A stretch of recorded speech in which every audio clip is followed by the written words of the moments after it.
여러분 안녕하세요.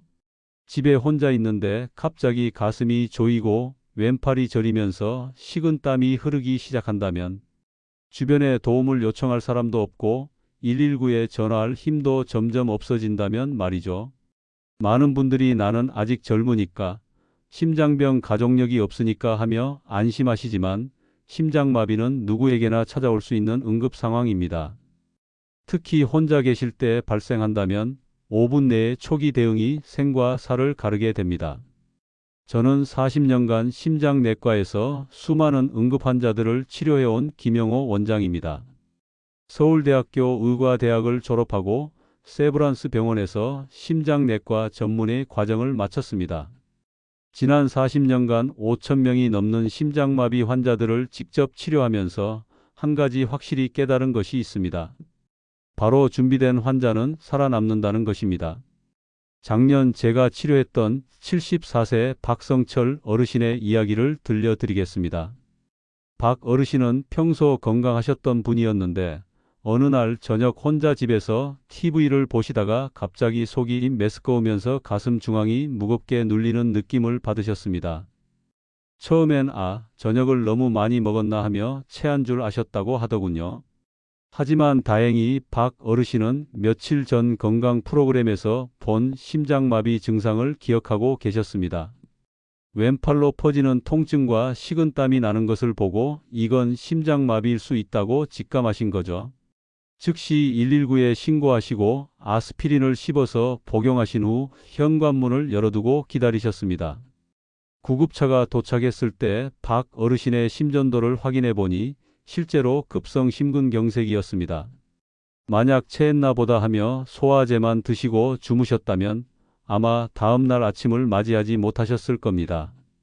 하지만 박 어르신의 신속한 판단과 대처 덕분에 완전히 회복되어 지금도 건강하게 지내고 계십니다.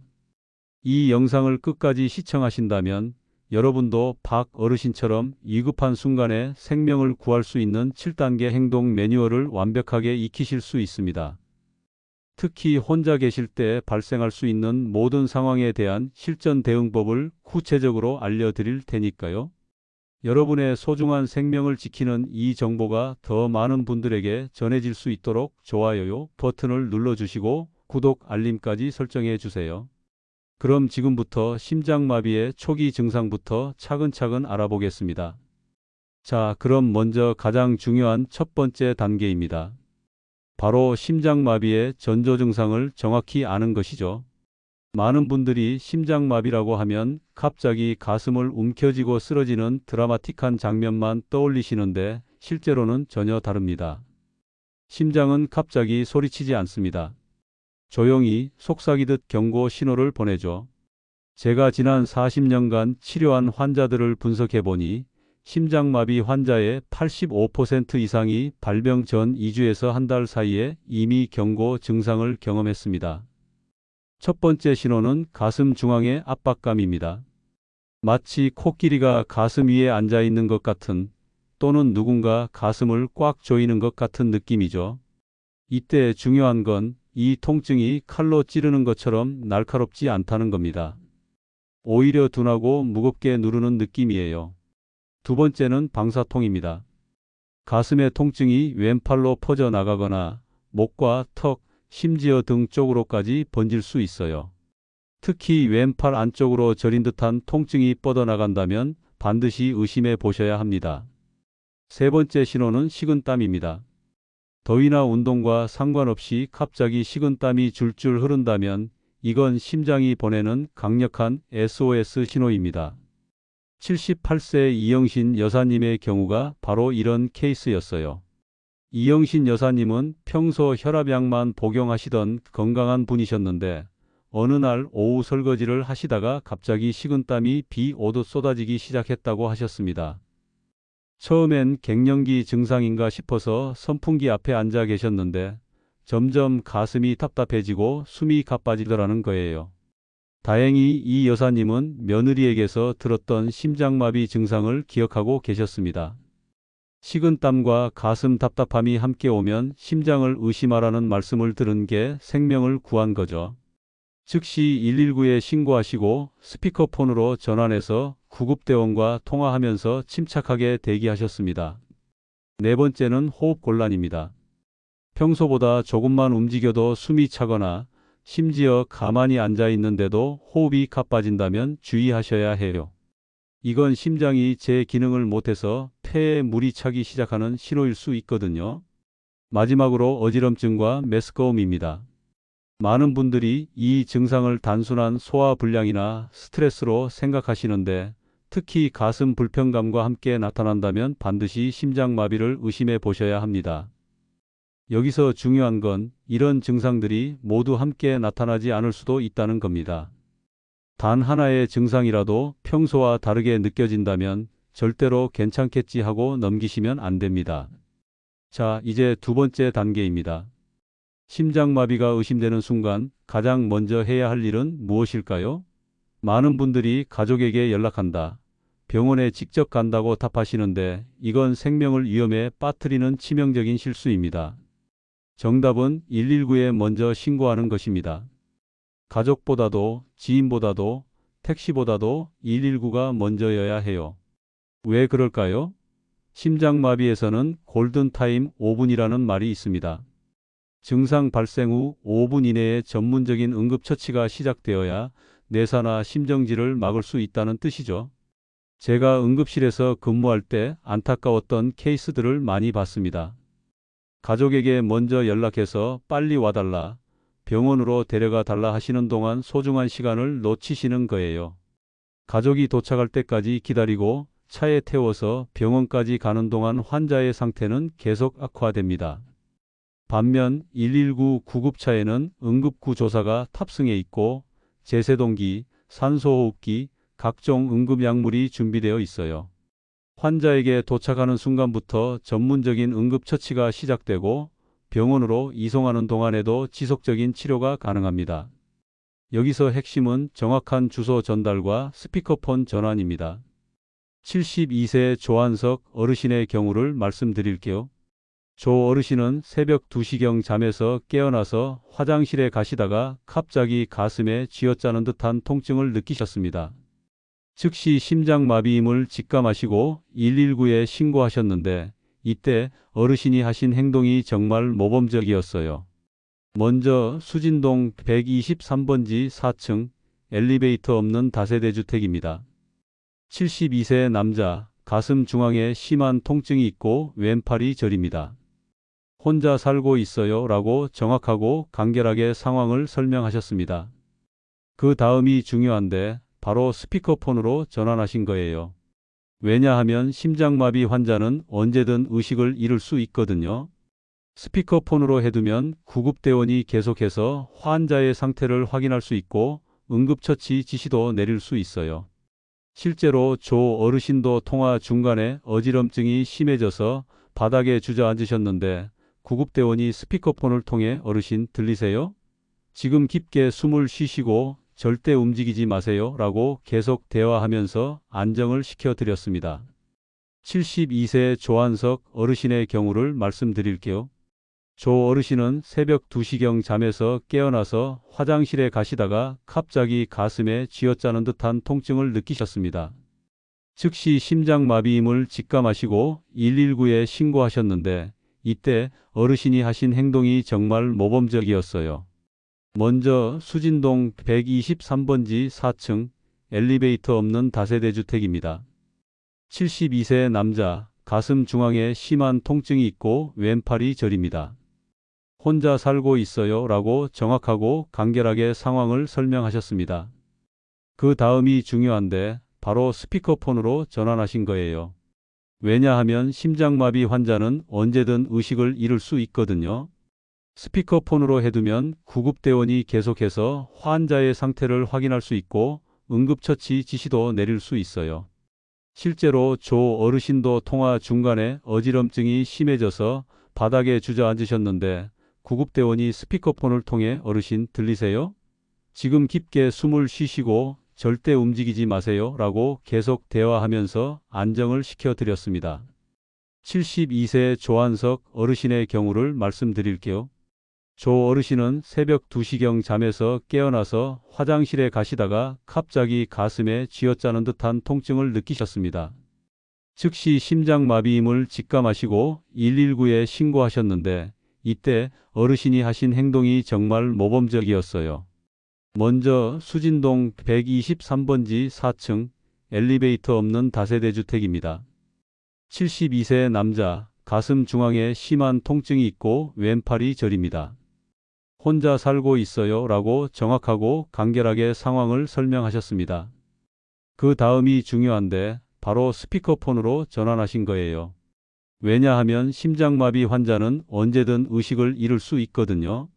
스피커폰으로 해두면 구급대원이 계속해서 환자의 상태를 확인할 수 있고 응급처치 지시도 내릴 수 있어요. 실제로 조 어르신도 통화 중간에 어지럼증이 심해져서 바닥에 주저앉으셨는데 구급대원이 스피커폰을 통해 어르신 들리세요?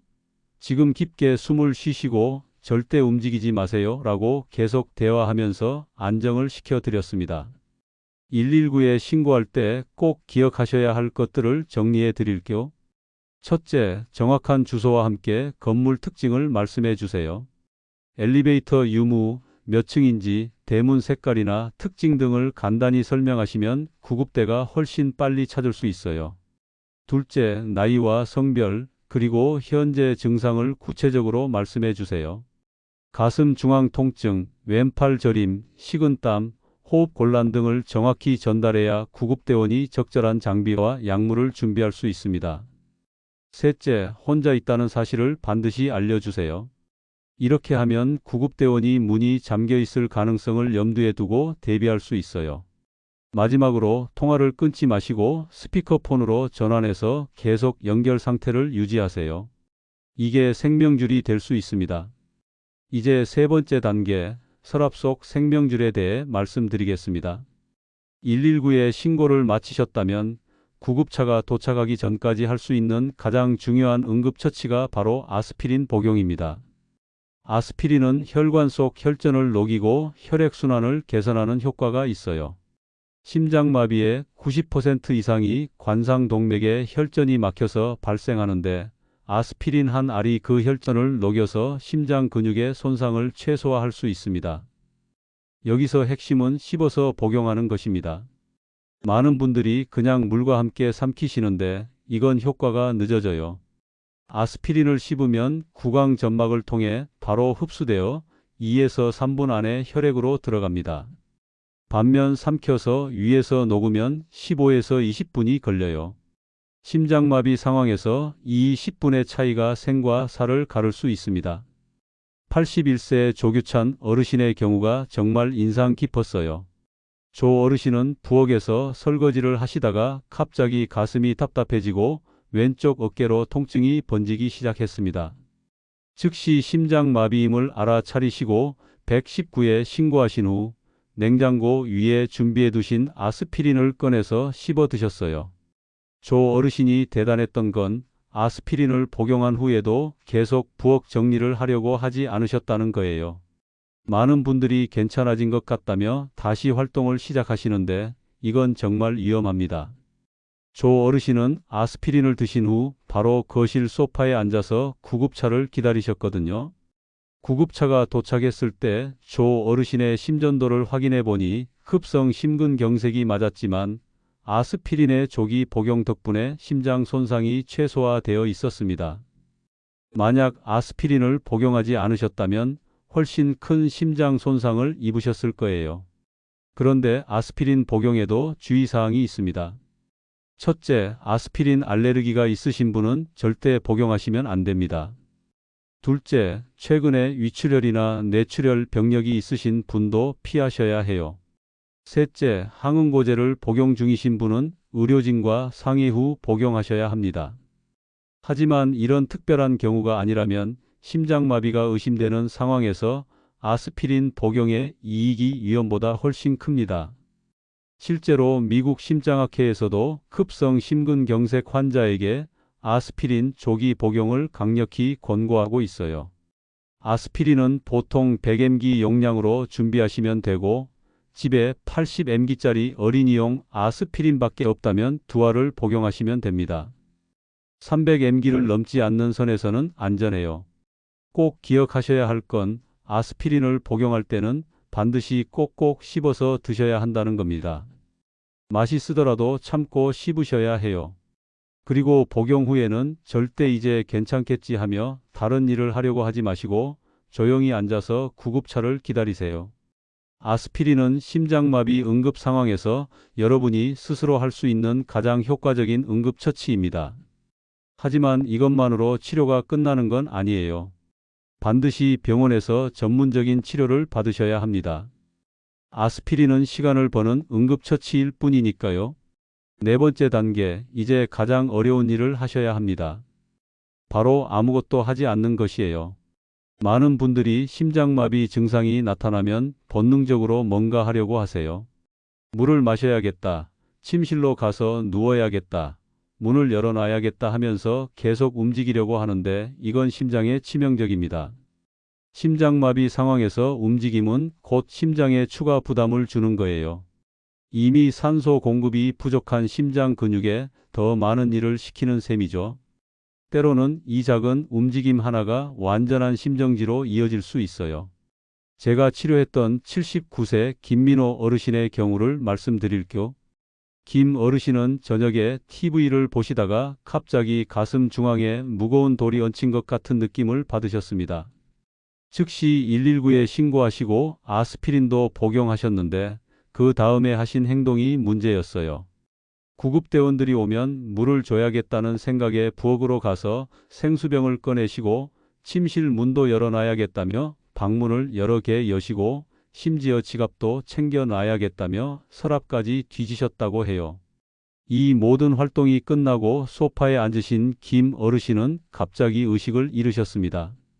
다행히 구급대가 도착해서 심폐소생술을 시행했고 생명은 구하셨지만 만약 조용히 앉아 계셨다면 이런 위험한 상황까지 가지 않았을 거예요. 반대로 76세 이석호 어르신의 사례는 정말 모범적이었습니다.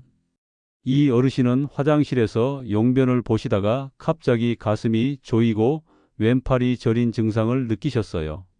즉시 심장마비임을 직감하시고 화장실에서 나와 거실 소파에 앉으신 후 119에 신고하셨습니다.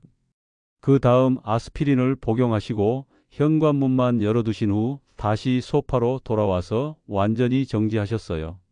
뭔가 더 해야 할 것 같지만 지금은 심장을 쉬게 하는 게 최우선이다라고 생각하셨다는 거예요.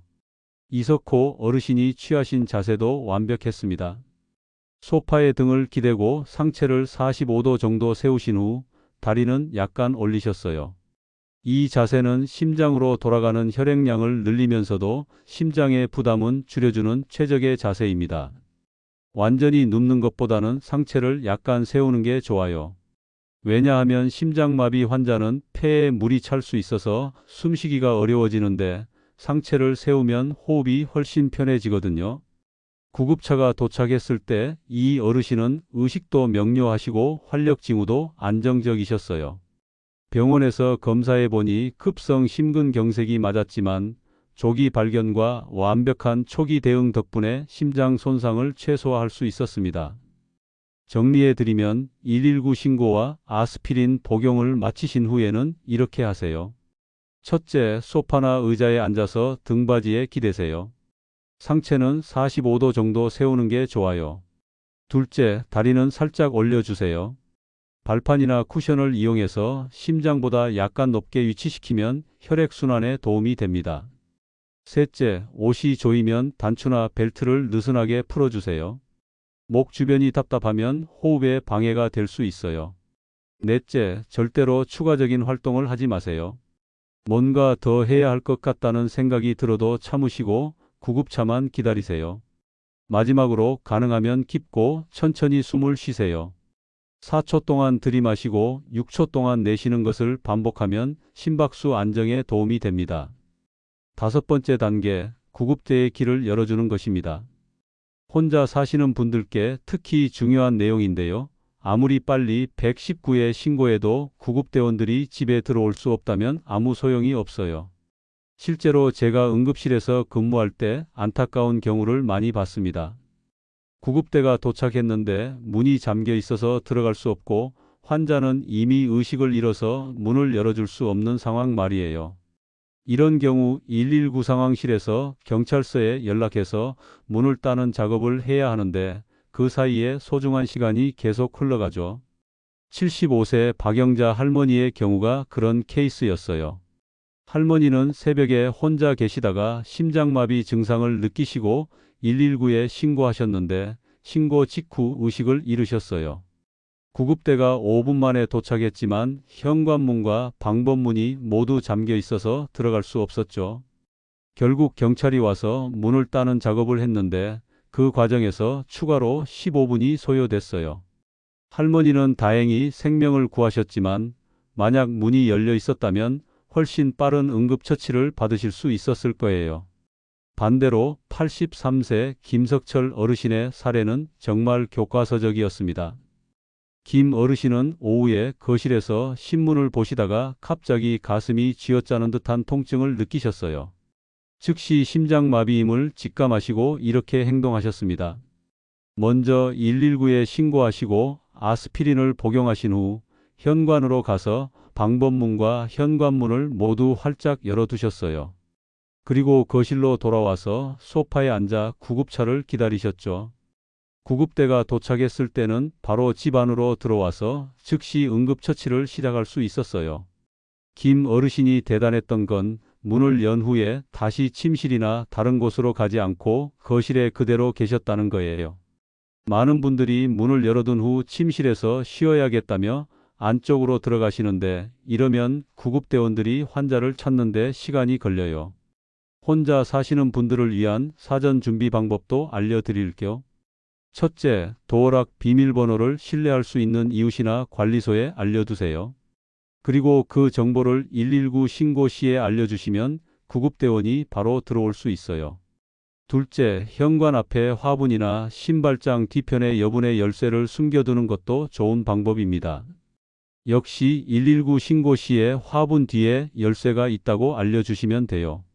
셋째, 스마트 도어락을 사용하신다면 원격으로 열 수 있는 기능을 활용하세요.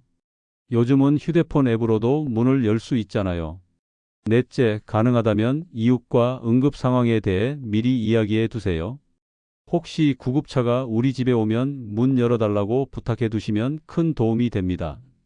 하지만 가장 확실한 방법은 증상을 느끼는 순간 직접 문을 열어두는 거예요. 119 신고와 아스피린 복용 다음에 바로 문을 여시고 그 후에는 현관에서 가장 가까운 곳에서 기다리세요. 여기서 주의하실 점은 문을 열어둔다고 해서 밖에서 기다리시면 안 된다는 거예요. 심장마비 환자가 복도나 계단에서 쓰러지면 오히려 응급처치가 어려워져요. 문만 열어두시고 집안의 안전한 곳에서 기다리시는 게 맞습니다. 또한 아파트나 빌라에 사시는 분들은 동호수를 정확히 알려주시는 것도 중요해요. 301호 앞에 구두가 놓여 있다. 현관문에 빨간 스티커가 붙어 있다 같은 특징을 말씀해 주시면 구급대원들이 더 빨리 찾을 수 있어요. 여섯 번째 단계, 휴대폰이 여러분 대신 말하게 하는 방법입니다. 심장마비의 가장 무서운 점 중 하나가 언제든 의식을 잃을 수 있다는 거예요. 아무리 119에 신고를 해도 구급대원이 도착했을 때 환자가 의식이 없으면 중요한 의료 정보를 알 수 없어서 치료가 지연될 수 있습니다. 79세 이민선 할머니의 사례가 정말 인상 깊었어요. 할머니는 오후에 빨래를 널다가 갑자기 가슴이 답답해지고 어지럼증을 느끼셨습니다. 즉시 119에 신고하시고 아스피린을 복용하셨는데 구급대원과 통화하던 중에 갑자기 의식을 잃으셨어요. 구급대가 도착했을 때 할머니는 완전히 기절해 계셨고 혈압과 맥박도 측정되지 않는 상태였어요. 이런 상황에서는 환자의 기존 병력, 복용 중인 약물, 알레르기 정보 등을 알아야 적절한 응급처치를 할 수 있는데 정보가 전혀 없었죠. 그런데 다행히 할머니의 휴대폰에 응급 의료 정보가 설정되어 있었어요.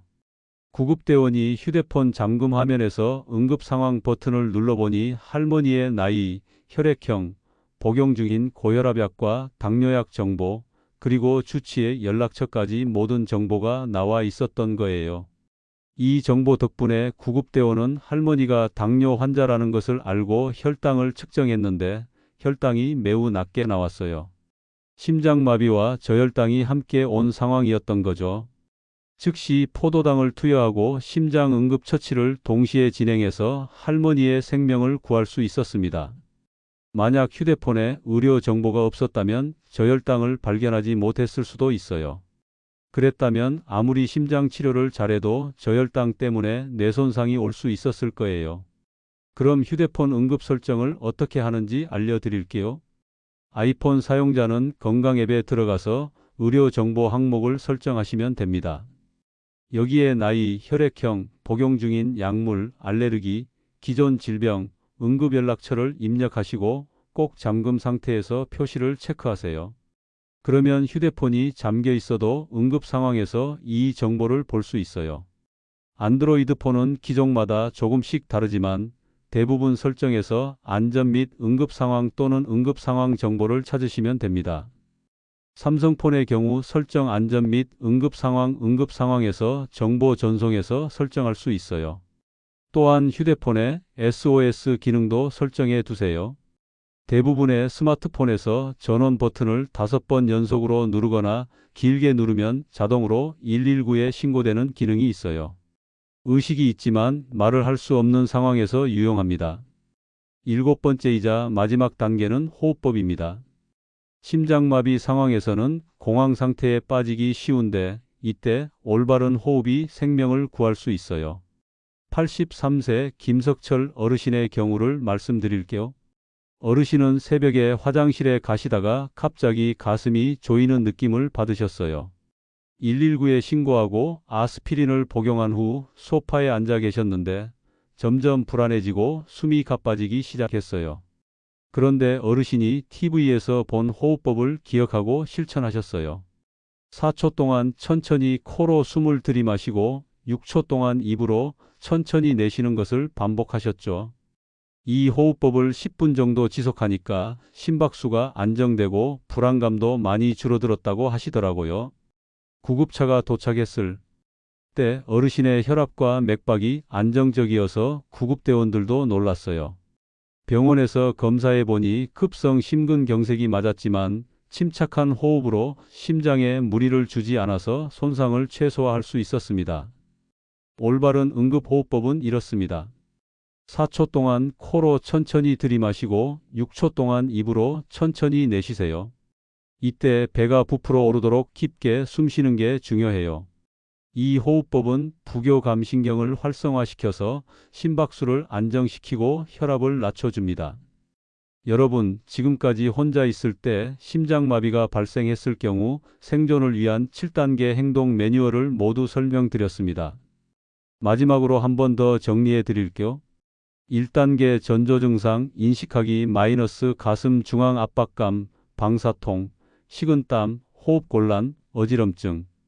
2단계 119 먼저 신고하기 마이너스 가족보다 빠르게 정확한 주소와 스피커폰 전환. 3단계 아스피린 씹어 복용하기 마이너스 100mg을 꼭꼭 씹어서 구강 점막으로 빠른 흡수. 4단계 움직임 최소화하기 마이너스 상체 45도, 다리 약간 올리고 완전 정지. 5단계 문 열어두기 마이너스 구급대 접근로 확보, 현관 근처에서 대기. 6단계 휴대폰 응급 설정 마이너스 의료 정보 입력, SOS 기능 활성화. 7단계 4에서 6 호흡법 마이너스 4초 들숨, 6초 날숨으로 심박수 안정. 이 7단계만 기억하셔도 위급한 순간에 생명을 구할 수 있습니다. 하지만 무엇보다 중요한 건 사전 준비입니다. 지금 당장 여러분의 냉장고를 확인해 보세요. 아스피린이 준비되어 있나요? 휴대폰에 응급 의료 정보가 설정되어 있나요? 믿을 만한 이웃이나 관리소에 비상 연락처가 공유되어 있나요? 40년간 심장내과 의사로 살아오면서 제가 깨달은 한 가지 진실이 있습니다.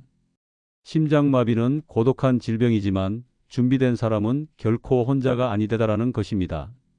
오늘 알려드린 박성철 어르신, 이영신 여사님, 조한석 어르신, 조규찬 어르신, 이석호 어르신, 김석철 어르신, 이민선 할머니. 이분들이 모두 살아계신 이유는 단 하나입니다.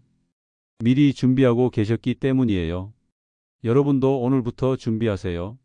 아스피린을 냉장고에 비치해 두시고 휴대폰 응급 설정을 완료하시고 가족들과 이웃들에게 이 영상을 공유해 주세요. 특히 혼자 사시는 부모님이 계시다면 꼭 이 영상을 보여드리시기 바랍니다. 그리고 정기적으로 안부를 확인하시고 응급 상황에 대비한 계획을 함께 세우세요. 여러분의 작은 준비가 누군가의 소중한 생명을 구할 수 있습니다. 이 영상이 더 많은 분들에게 전해져서 한 명이라도 더 많은 생명을 구할 수 있도록 좋아요 버튼을 꾹 눌러주세요. 그리고 구독 버튼과 함께 알림 설정까지 해주시면 앞으로도 생명을 구하는 의학 정보들을 가장 먼저 받아보실 수 있습니다. 여러분의 건강을 지키는 일, 제가 평생 함께 하겠습니다. 마지막으로 한 번 더 강조드립니다. 오늘 저녁 집에 돌아가시면 냉장고부터 점검해 보세요. 아스피린 한 통이 여러분의 생명보험이 될 수 있습니다. 건강한 하루 되시고 다음 영상에서 또 만나요. 감사합니다.